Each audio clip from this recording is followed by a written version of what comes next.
കടലും മരുഭൂമിയും ഒരുമിച്ച് ചേരുന്ന ഒരു ഏരിയ നിങ്ങൾ കണ്ടിട്ടുണ്ടോ? അതെ, അൽ ഡഫ്രയിലുള്ള അൽ മുഗൈറ ബേ എന്ന് പറയുന്ന ഈ ഒരു കിഡിലൻ സ്പോട്ടിനെ കുറിച്ചിട്ടുള്ള ഒരു വീഡിയോ ആണ് ഞാൻ ഇന്ന് നിങ്ങളുമായിട്ട് ഷെയർ ചെയ്യുന്നത്.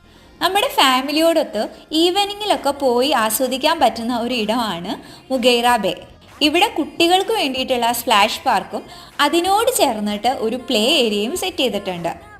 ഉണ്ണിക്കുട്ടന് ഈ ഒരു പ്ലേ ഏരിയ ഒരുപാട് ഇഷ്ടമായിട്ടുണ്ടായിരുന്നു. അവൻ പല ആക്ടിവിറ്റികളും ചെയ്യുന്നുണ്ടായിരുന്നു. അവനെ പ്രോത്സാഹിപ്പിക്കാൻ എന്ന് പറഞ്ഞ രീതിയിൽ ഞങ്ങളും പലതും ചെയ്തിട്ടുണ്ടായിരുന്നു കേട്ടോ. പിന്നെ മുഗൈറ ബേയുടെ ഒരു മെയിൻ അട്രാക്ഷൻ എന്ന് പറയുന്നത് ഇവിടെയുള്ള കണ്ടൽക്കാടുകളാണ്. അത് നിങ്ങൾ വന്ന് തന്നെ കാണണം കേട്ടോ. കുട്ടികൾക്കായുള്ള ടോയ്സ് ഷോപ്പും പലതരം ഫുഡുകൾ എക്സ്പ്ലോർ ചെയ്യാനുള്ള വ്യത്യസ്തമായിട്ടുള്ള റെസ്റ്റോറൻറ്റുകളും മൾട്ടി യൂസ് കോർട്ടുകളും ഫിറ്റ്നസ് പാർക്കും ലേസർ ടാഗും പെയിന്റ് ബോൾ അറീനയും ഈ ഒരു മുഗൈറ ബേയുടെ മറ്റ് അട്രാക്ഷൻസ് ആണ്. അപ്പോൾ അൽമിർഫ ബീച്ചിൽ വരികയാണെങ്കിൽ ഈ ഒരു സ്പോട്ട് മിസ്സാക്കരുത്.